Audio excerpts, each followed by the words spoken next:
नमस्कार दर्शकों, स्वागत है आप सभी का कार्यक्रम कृषि दर्शन में। दर्शकों, जैसा कि हम सभी जानते हैं कि प्राचीन काल से ही भारत में जो है वो फूलों की खेती की जा रही है, लेकिन उस समय में जो फूलों का जो उपयोग किया जाता था वो सिर्फ पूजा पाठ या धार्मिक अनुष्ठानों के लिए किया जाता था।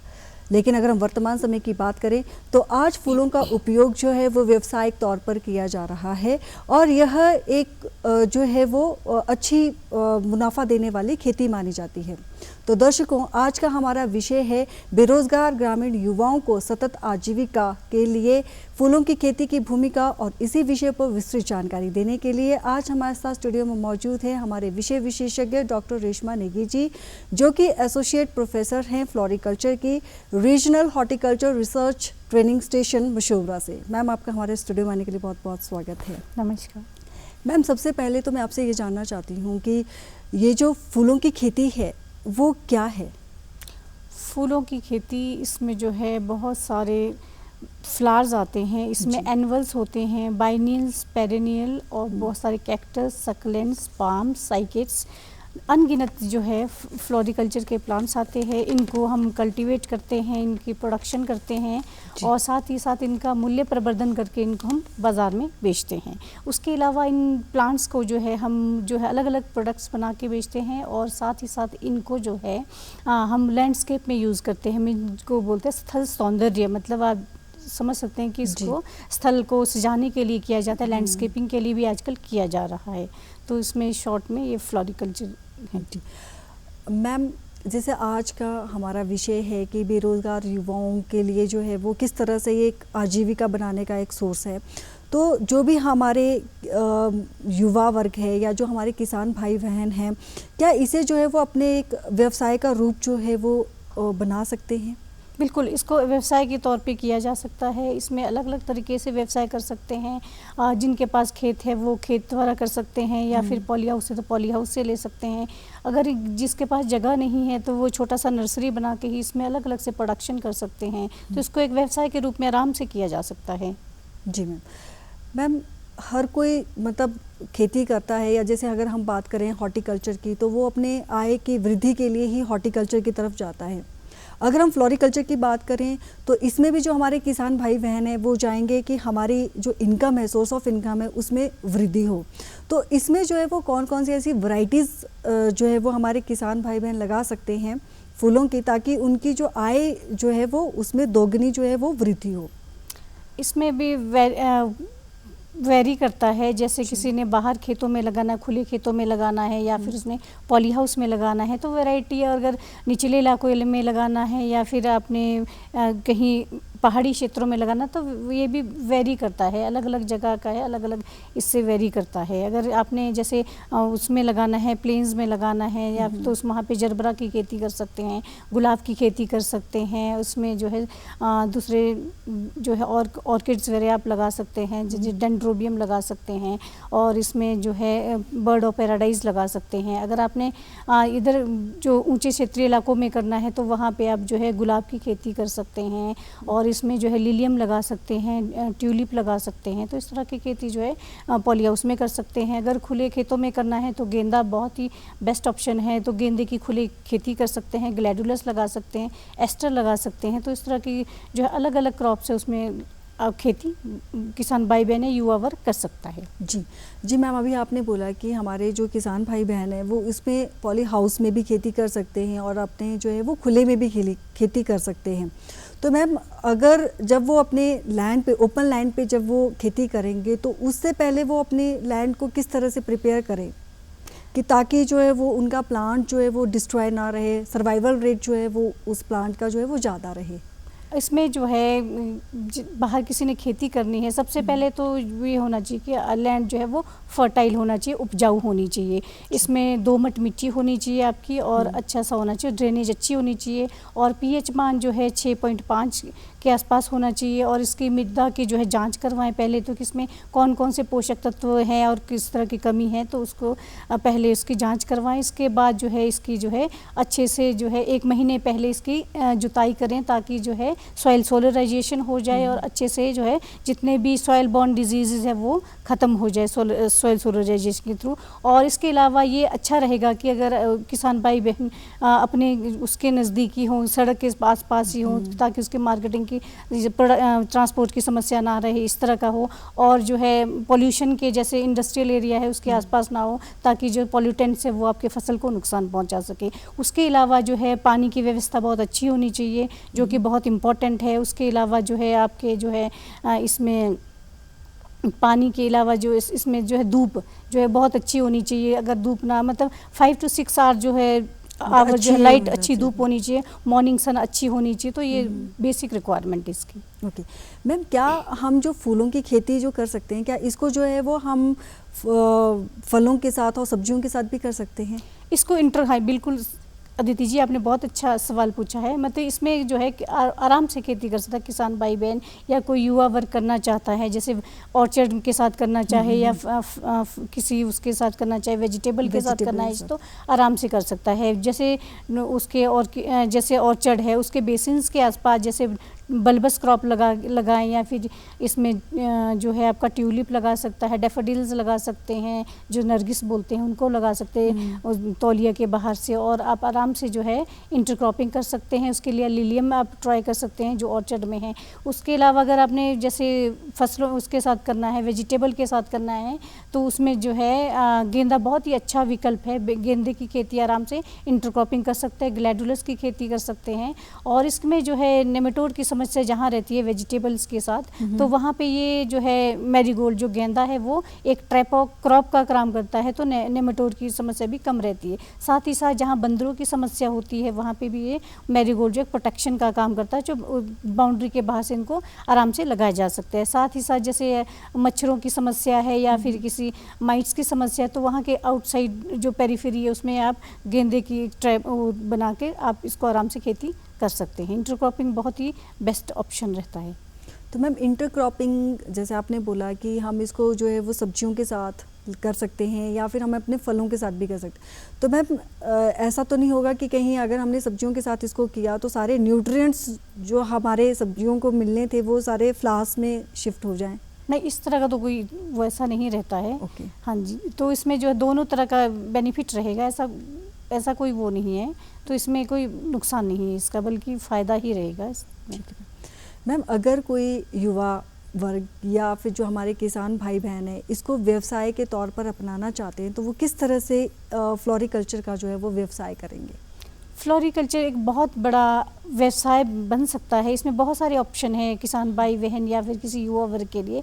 वो अपना नर्सरी प्रोडक्शन कर सकता है। नर्सरी में भी बेसिकली जैसे पॉट प्लांट प्रोडक्शन कर सकता है, या एनुअल ही, मतलब एनुअल्स में भी क्या होता है आपकी जो सीज़न वाइज होता है। विंटर सीजन में तो सर्दियों वाले, गर्मियों वाले या फिर बरसात वाले, 3 तरह के तो हमारे ऋतुएँ होती है। उसके हिसाब से आप जो है नर्सरी प्रोडक्शन कर सकते हैं। जैसे नर्सरी में प्लग्स ट्रे में आजकल है, प्लग ट्रे प्रो ट्रेज में बेच सकते हैं, या क्यारियों में भी जो है आप जो है एनुअल्स लगा सकते हैं। उसके अलावा जो है पॉट प्रोडक्शन कर सकता है किसान भाई बहन जो भी हैं। या फिर बोनसाई बहुत ही इम्पॉर्टेंट है। बोनसाई जैसे एक ही पौधा जो है 1000 से ऊपर का बिकता है। उसके अलावा बोनसाई जैसे एज बढ़ते जाता है तो ये लाखों तक भी चला जाता है, तो बोनसाई प्रोडक्शन कर सकता है। उसके अलावा बहुत सारे ड्राई फ्लावर्स है। ड्राई फ्लावर भी एक इंडस्ट्री है। ड्राई फ्लावर में भी बहुत सारे ग्रीटिंग कार्ड्स बनाए जाते हैं, बहुत सारे जो है इसमें प्रोडक्ट्स बनाए जाते हैं, ड्राई फ्लावर अरेंजमेंट, इवन राखियाँ बनाई जाती हैं। हमारे जो लैंडस्केप डिपार्टमेंट है डॉक्टर भारती मैडम, वो भी इसमें बहुत अच्छा काम कर रही हैं, तो वहाँ पे भी प्रशिक्षण लेके किया जा सकता है। इस तरह के बहुत सारे अरेंजमेंट बनाए जा सकते हैं। इसके अलावा अलग ही तरह के उत्पाद या पॉट प्यूरीज बनाए जा सकते हैं। तो ड्राई फ्लावर भी एक इंडस्ट्री है। उसके अलावा जो है जो मंदिरों में, मस्जिदों में कहीं पे भी फ्लावर ऑफर किया जाता है डेटीज़ को, वहाँ पे जो फ्लावर वो इकट्ठा करके वहाँ पे जो है उनका धूप भी तैयार किया जा रहा है। तो ये एक अच्छा विकल्प है कि जो फ्लावर चढ़ाए जाते हैं उनका भी इकट्ठा करके उनसे अगरबत्तियाँ बनाई जा रही, धूप बनाया जा रहा है। उसके अलावा जो है एक व्यवसाय के रूप में इसके जैसे देसी गुलाब है। देसी गुलाब को आप खुले खेतों में लगा देंगे। खुले खेतों में लगाने से जो है पेटल्स इसका जो है बहुत अच्छा परफ्यूम इसका बनता है, गुलाब जल भी बनता है इसका, तो बहुत ज़्यादा डिमांड है। कई बार ये 150 रुपये से लेकर 300 रुपये तक इसका जो है देसी गुलाब का कीमत रहता है। तो इसमें भी बहुत अच्छा विकल्प है कि इस तरह से बना से। सीड प्रोडक्शन है, सीड प्रोडक्शन भी जैसे एनिमल्स के, तो बहुत अच्छा एक विकल्प है कि सीड प्रोडक्शन वो कर सकता है। और कई सारे ऑप्शन है जिसमें कि युवा वर्क कर सकता है फ्लोरिकल्चर। और उसके अलावा कटिंग्स है, बर्डिंग है, ग्राफ्टिंग है, इससे कई तरह के प्रोडक्ट्स भी बना के वो बेच सकता है। तो बहुत अच्छा ऑप्शन है कि एक व्यवसाय के रूप में इसको स्टार्ट किया जा सके। अगर किसी के पास ज़मीन नहीं है, खेती बाड़ी वो नहीं जानता है, बट वो छोटा सा एक प्रशिक्षण लेके जो है अपने छोटे से एरिया में जो है वो अच्छा व्यवसाय कर सकता है। इसमें वर्टिकल गार्डन का भी एक कंसेप्ट है, जहाँ पे शहरीकरण की वजह से जो है जैसे किसी के पास टेरेस है छोटा सा या फिर रूफ गार्डन है, आंगन तो है नहीं, तो इसके वो क्या कर सकता है कि आप टेरेस में जो गार्डनिंग कर सकता है, उसके लिए वहाँ वो पॉट सप्लाई कर सकता है, बोनसाई सप्लाई कर सकता है, या फिर रूफ गार्डनिंग कर सकता है। उसमें वर्टिकल गार्डन का एक कंसेप्ट है कि मतलब फ्लैट लैंड नहीं है हमारे पास, तो वर्टिकली जो है गार्डन्स लगा रहे हैं। तो उस तरह के जो है वहाँ के लिए वो सप्लाई के लिए वो मटेरियल तैयार कर सकता है। इस तरह का कोई सेटअप वो बना सकता है एक युवा वर्ग। तो इसके लिए प्रशिक्षण की आवश्यकता होगी। तो मैम जैसे अभी आपने जिक्र किया कि हाँ, अगर हमने इसको अपना व्यवसाय बनाना है तो इसको प्रशिक्षण की आवश्यकता है, तो क्या इसमें जो है वो ऐसे प्रशिक्षण जो है वो अवेलेबल हैं हमारे युवा वर्ग और किसान भाई बहन के लिए, जिससे वो जो है वो उनकी मतलब उनको नॉलेज मिले कि हमने किस तरह से जो है वो कौन सा फ्लावर कब उगाना है और किस तरीके से उगाना है? हाँ बिल्कुल, ये प्रशिक्षण हमारे department of floriculture and landscape architecture Solan में भी लिया जा सकता है। इवन जो डायरेक्टरेट ऑफ एक्सटेंशन एजुकेशन है नौनी में, वो भी इस तरह के जो है प्रशिक्षण देता है। और उसके अलावा डिपार्टमेंट्स, एग्रीकल्चर डिपार्टमेंट है, हॉर्टिकल्चर डिपार्टमेंट्स है, उनके थ्रू जो है वे किसान भाई बहन ले सकते हैं प्रशिक्षण। इसके अलावा हमारा रीजनल रिसर्च स्टेशन मशोबरा है, वहाँ पे भी गार्डनर्स के जो है कोर्सेज चलाए जाते हैं हर साल। तो उसमें गार्डनिंग का भी 1 ईयर डिप्लोमा जो है हमारे वहाँ किया जाता है गार्डनर्स का, तो वहाँ पे प्रशिक्षण ले सकते हैं। जी मैम अब बात आती है जैसे कि अगर हमारा जो है वो फूल तैयार हो गया, लेकिन हमारा जो हिमाचल है वो एक हिली एरिया है, अब यहाँ पे जो मार्केटिंग फैसिलिटीज़ हैं वो थोड़ी सी डिफ़िकल्ट है, तो किस तरह से जो हमारे किसान भाई बहन हैं वो किस तरह से लिंक बनाएं कि ताकि उनका प्रोडक्ट जो है वो मार्केट में बिके और उनका प्रोडक्ट जो है वो मतलब बेकार ना हो, मतलब ख़राब ना हो, और वो टाइमली जो है वो मार्केट में पहुंच जाए? किस तरह से मार्केटिंग फैसिलिटीज़ जो है वो इसमें रहती हैं? मतलब सबसे पहले तो ये स्टडी करें कि आपके एरिया में कौन सा जो फ्लावर है, जो प्रोडक्ट बनाना है आपने किसी भी तरह का, तो उसके किसकी डिमांड ज़्यादा है। पहले तो आप वो आइडिया लें सबसे पहले कि आपने लगाना क्यों है और कौन सा प्रोडक्ट आपका ज़्यादा बिकने वाला है। सपोज़ आपका रोज़ ज़्यादा बिकने वाला है तो उसकी खेती करें आप, पहले तो अपने आप ही पहले चैनलाइज करें उस चीज़ को।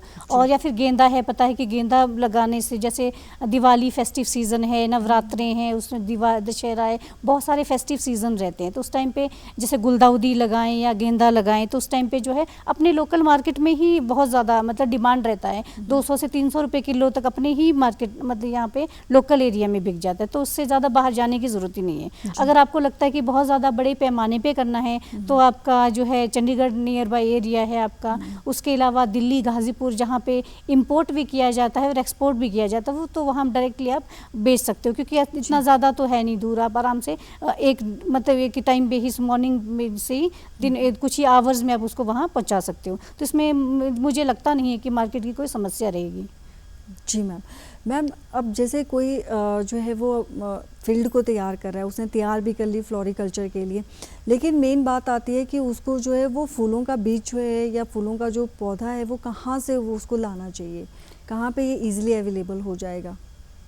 इसका तो सबसे मोस्टली विकल्प ये है कि आप जैसे डिपार्टमेंट ऑफ फ्लोरिकल्चर है वहाँ पे ट्राई कर सकते हैं, या IHBT पालमपुर में है, नियर बाय जितने भी स्टेशंस हैं हमारे वहाँ पे पता कर सकते हैं। उसके अलावा बहुत सारे हाइब्रिड्स भी आजकल लोकल कहीं पे भी अवेलेबल हैं दुकानें, तो वहाँ से आप ले सकते हो। इसके अलावा आपका पूसा नियर बाय स्टेशन है, वहाँ से भी आप आराम से ले सकते हैं। आजकल तो मतलब हर चीज़ ऑनलाइन अवेलेबल है, तो आराम से इसको तो आप सर्च कर सकते हैं कहाँ पे अवेलेबल और किस तरह, तो और ईजिली आपका मटेरियल अवेलेबल हो जाएगा। जी मैम। मैम अभी आपने ज़िक्र किया कि पॉली हाउस में हम लगा सकते हैं, तो क्या जो है वो पॉली हाउस में पॉली हाउस के लिए जो है वो हमारे किसानों के लिए जो है वो गवर्नमेंट कोई एड देती है या नहीं देती है? इसका गवर्नमेंट एड देती है। इसमें डिपार्टमेंट ऑफ जो हॉर्टिकल्चर और एग्रीकल्चर है उन विभागों से आप संपर्क कर सकते हैं, वो अनुदान देती है अलग अलग इसमें जी क्रॉप मैम। के लिए। तो मैम ये जो पॉली हाउस होता है ये कितने प्रकार का होता है? पॉली हाउस बेसिकली 3 तरह के होते हैं, एक लो कॉस्ट होता है, एक मीडियम कॉस्ट और एक हाई कॉस्ट। जो लो कॉस्ट होते हैं वो बैम्बूज और पॉलीशीट से बनाए जाते हैं और इसमें कम लागत का होता है। जो छोटे किसान हैं जो ज़्यादा अफोर्ड नहीं कर सकते वो इनको कर सकते हैं। और मीडियम कॉस्ट में थोड़ा सा कॉस्ट ज़्यादा इन्वॉल्व होता है इसमें, तो इसमें जो है क्या बोलते हैं, इसमें सब्सिडीज़ भी दी जाती हैं। तो इसमें फ़ैन और पैड सिस्टम लगता है, थोड़ा सा ये थोड़ा सा इसमें हाईटेक की टच रहता है इसमें। और उसके अलावा जो है मीडियम कॉस्ट हाई कॉस्ट जो होता है, हाई कॉस्ट में ये होता है कि फुली जो है इसमें ऑटोमेटिक होता है। ये फुली ऑटोमेटिक होता है। इसमें जो फर्टिगेशन से लेके हर चीज़ जो है वो कंप्यूटराइज होता है। मतलब इसमें उसमें जो है कंप्यूटर के द्वारा ही सब कार्य होता है। उसमें जो क्वालिटी ऑफ प्रोडक्शन होता है, जो फ्लावर की क्वालिटी है वो बहुत अच्छी गुणवत्ता का रहता है और ये हाई कॉस्ट में बिकता है, उसको एक्सपोर्ट भी किया जा सकता है। तो मैम जैसे अभी आपने बताया कि पॉली हाउस हमारे 3 टाइप के होते हैं, एक लो कॉस्ट, एक मीडियम कॉस्ट, एक हाई कॉस्ट। लेकिन अगर हम प्रोडक्शन की बात करें तो प्रोडक्शन जो है वो फ्लावर्स का किस में अच्छा होगा? जो हाई कॉस्ट होगा उसमें अच्छा होगा या लो कॉस्ट में भी अच्छा होगा प्रोडक्शन? प्रोडक्शन जो है हाई कॉस्ट वाले में ज़्यादा बेटर रहेगा, क्योंकि हर चीज़ में कंट्रोल कंडीशन में रहता है। मतलब कंट्रोल होने की वजह से इसमें जो बीमारियां नहीं लगेगी, जैसे बाहर के मौसम का उस पर कोई असर नहीं होगा, क्योंकि वो टोटली मौसम के ऊपर डिपेंड नहीं होगा। वो अपने आप ही एक सोफिस्टिकेटेड उसमें बनेगा कि बहुत अच्छे एनवायरनमेंट में ग्रो होगा, जिसकी वजह से वो बहुत अच्छा और डेलिकेट प्लांट तैयार होगा। बट जो बाहर वाला होता है या फिर लो कॉस्ट में उगाया जाता है वो थोड़ी क्वालिटी इन्फीरियर रहती है। उसमें जो है चांसेस होते हैं कि बीमारियां लगने के या कीड़े के चांसेस होते हैं, क्वालिटी इतनी अच्छी नहीं रहती है। मतलब उनका फिर ज़्यादा जो है वो हमें कॉस्ट ज़्यादा नहीं मिलता है, कॉस्ट इफेक्टिव नहीं रहता है। मैम अगर किसी किसान भाई बहन ने जो है वो कम लागत में जो है वो अधिक मुनाफा कमाना है तो उसको जो है वो कौन सा फ्लावर जो है वो उगाना चाहिए? कम लागत में तो जिस तरह का है, इसमें मैरीगोल्ड सबसे बेस्ट ऑप्शन है, या गुलदाउदी लगा सकते हैं जिसमें मतलब ज़्यादा कॉस्ट इन्वॉल्व नहीं है। अब जो मैरीगोल्ड गेंदा की ही बात करें, थोड़ी सी मुट्ठी भर के, मतलब एक जो बीघा में है जो है 40 ग्राम सीड लगता है। मतलब 1 ग्राम में है जो है 150 से 300 सीड होता है। तो आप आराम से इसको कहीं से भी किसी इसमें जो आजकल नहीं शॉप्स में या किसी डिपार्टमेंट से भी आप ले सकते हैं। इसमें पूसा बसंती गेंदा है, पूसा नारंगी गेंदा है जो हमारे डिपार्टमेंट सोलन में अवेलेबल है, या फिर आप ऑनलाइन जो पूसा IRI से भी ले सकते हैं। तो बहुत अच्छा विकल्प है और इसको 15 जून या जुलाई के बीच में आप लगा सकते हैं आराम से। और जो है आपके दिवाली के आसपास ये बन के एकदम तैयार हो जाता है। उस टाइम पे नवरात्रें भी है, सब कुछ है, तो फेस्टिव सीजन में ये बहुत अच्छा मुनाफा देगा। ओके, तो मैम इसको उगाते कैसे हैं? उगाने की विधि ये है कि उगाने का इसमें सीड द्वारा तैयार किया जाता है, बीजों द्वारा तैयार किया जाता है। इवन कटिंग से भी तैयार करते हैं। जो लड्डू गेंदा है, कलकत्ता गेंदा जिसको बोलते हैं, वो कटिंग से भी तैयार हो जाता है। तो इसको आराम से आप सीड्स के द्वारा लगा सकते हैं या फिर इसको कटिंग द्वारा बड़े आराम से लगा सकता है, कोई भी आराम से कर सकता है इसको। ओके, तो मैम ये क्या सिर्फ जून और जुलाई वाले मंथ में ही लगेगा या फिर उसके बाद भी ये सीजन्स में लग सकता है? नहीं, वैसे तो ईयर अराउंड प्रोडक्शन कर सकते हैं, साल भर आप इसकी खेती कर सकते हैं। मतलब इसको बोलते हैं कि मतलब थ्रू आउट द ईयर आप इसको लगा सकते हैं। बट मैं इसको इसलिए एम्फेसाइज करूँ, इसलिए बोल रही हूँ कि उस टाइम पे जो है ज़्यादा दूर मार्केट जाने की ज़रूरत नहीं है। और उस टाइम पे फेस्टिव सीजन है तो आपका लोकल मार्केट में ही इसकी डिमांड इतनी ज़्यादा होती है कि आपको बाहर भेजने की आवश्यकता ही नहीं पड़ेगी। तो इसलिए इसका जो है आप उस टाइम पे इसलिए बता रही हूँ कि खेती कर सकते। अदरवाइज तो ऑफ सीजन फ्लावरिंग होता है, जैसे आपके मई के आसपास इसमें फ्लावरिंग कहीं पे भी नहीं होती है। तो उस टाइम पे भी इसकी प्रोडक्शन करने के लिए आप जनवरी या फरवरी में आप इसकी सीड सोइंग कर दें तो मई में आपका जो है अच्छा फूल आएगा। तो जिसकी कॉस्ट भी अच्छा रहेगा, क्योंकि ये उस टाइम पे ऑफ सीजन में चला जाता है। मतलब वहाँ पे भी आपका वैसे डिमांड काफ़ी रहता है, तो उस टाइम पे भी आप ऑफ सीजन जो फ्लावर प्रोडक्शन कर सकते हो। तो मैम जब ये जनवरी और जैसे आपने बोला कि हम इसको कर सकते हैं, इसकी खेती कर सकते हैं, तो मैम उस टाइम जो है वो हमारी जो क्लाइमेटिक कंडीशंस होती हैं वो एडवर्स होती हैं, कहीं में कोहरा होता है, मतलब वो जो है वो हमारा प्लांट उस टाइम डाई भी हो सकता है। तो किस तरह से देख रेख जो है वो उस टाइम चाहिए हमारे प्लांट को कि ताकि उसका जो सर्वाइवल रेट है वो अधिक रहे? जैसे कोहरे की समस्या होती है तो उस टाइम पे जैसे नर्सरी का स्टेज होता है वो, तो आप इसको पॉली हाउस की छोटा सा पॉली टनल्स के अंदर लगा सकते हैं। Okay. तो उससे आप जो है कोहरे से बचा सकते हो। तो 1 महीना आपका वैसे ही निकल जाएगा। तो उसके बाद प्लांट बड़े हो जाते हैं और हार्डनिंग के बाद अब इसको आराम से बाहर लगा सकते हो, तो इसमें कोई समस्या वाली बात ही नहीं आती। ओके मैम, अगर किसी ने अधिक मुनाफा कमाना है तो वो पॉली हाउस वाले फूलों से ज़्यादा कमाएगा या फिर जो बाहर ओपन में जो हमारे फ्लावर्स लगते हैं या उनमें से ज़्यादा मुनाफा होता है? जो पॉली हाउस वाला होगा वो ज़्यादा कीमत देगा, क्योंकि क्वालिटी वाइज वो बेटर रहता है एज़ कम्पेयर टू बाहर वाले जो ओपन वाली खेती होती है, क्योंकि क्वालिटी उसका ज़्यादा अच्छा बेटर रहता है। तो जो पॉली हाउस वाला उसमें ज़्यादा मुनाफा रहता है। जी मैम, आजकल हमने एक ट्रेंड भी देखा है कि इंडोर प्लांट्स का लोगों को बहुत शौक है। तो इंडोर प्लांट्स का जो है वो क्या बेनिफिट रहता है, किस तरह से मतलब हमें जो है या हमारे किसान भाई बहनों को वो किस तरह से मुनाफा देगा, किस तरह से उनकी जो है वो उनकी भी इनकम में जो है वो वृद्धि लाएगा या वो नहीं लाएगा?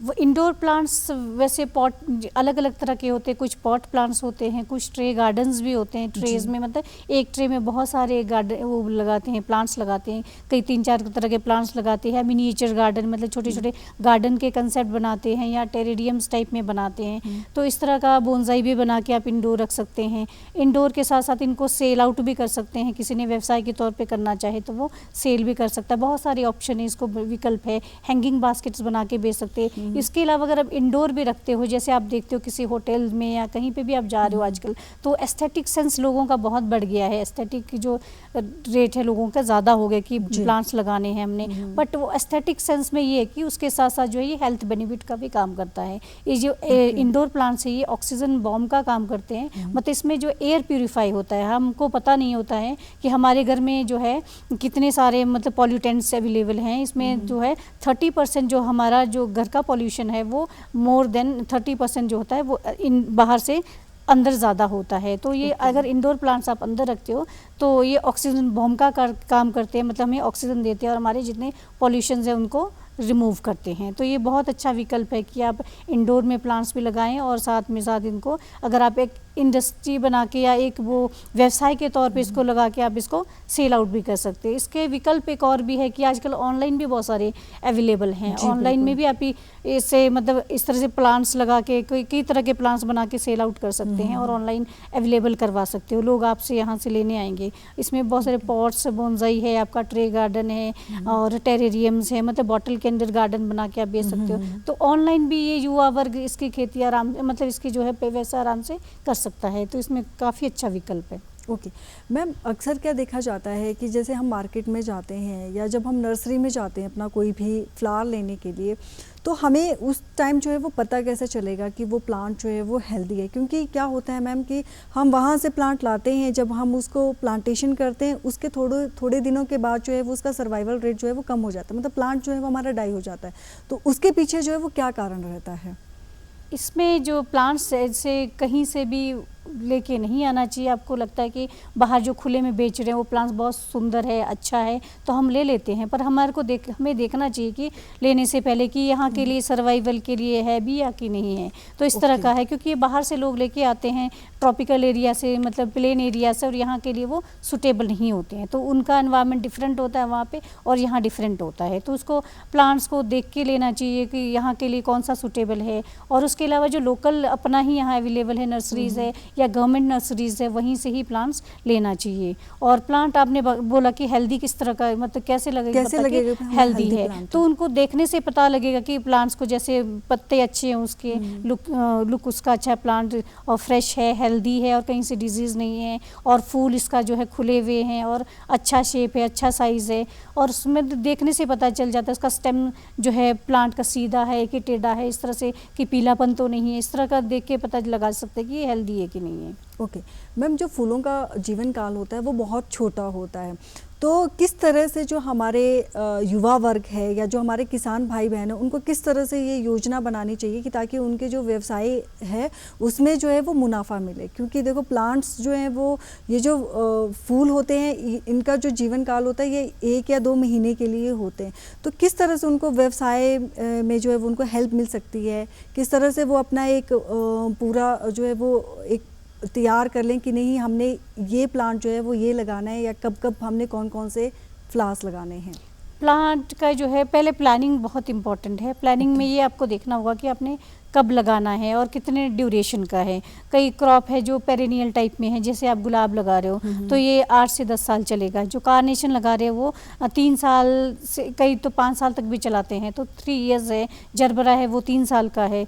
एनवल्स लगा रहे हैं वो शॉर्ट ड्यूरेशन के होते हैं, थोड़े थोड़े टाइम के बाद चेंज करना। तो प्लानिंग ये ऐसी होनी चाहिए कि पॉली हाउस में आप लगा रहे हो तो आपका लंबे टाइम का होना चाहिए। पॉली हाउस क्रॉप है तो आपका, जैसे आप गुलाब लगा सकते हैं, जरबरा लगा सकते हैं, तो ये लंबे, ऑर्किड्स लगा सकते हैं, तो ये लंबे टाइम के लिए रहेगा आपका। और जो एनवल्स है वो बाहर लगाएं, आप खुले खेतों में लगाएं या किसी पॉली बैग्स में या ट्रेज में, डिफरेंट उसमें या क्यारियों में लगाएं।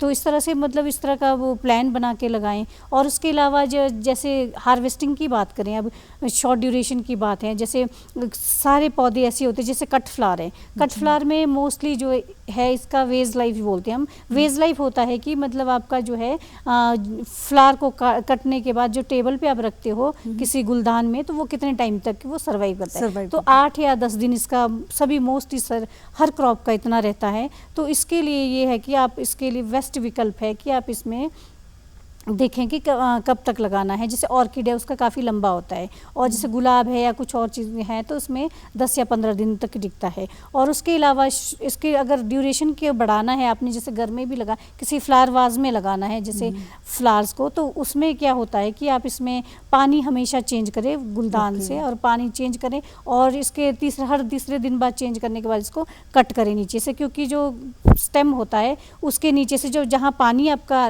ले रहा होता है वहाँ पे ब्लॉकेज आ रही होती है फंगस या बैक्टीरियल की वजह से। तो उसको आप कट करके रिमूव करें, और उसके बाद जो है इसको नया फ्रेश वाटर दें, ताकि थोड़ा और आपका साइकिल लंबा चल सके। उसके अलावा अगर आप बाहर मंडियों की बात करते हैं, जैसे कट फ्लावर का है, तो इसकी हार्वेस्टिंग जो है शाम के टाइम करनी चाहिए, मॉर्निंग आवर्स में करना चाहिए।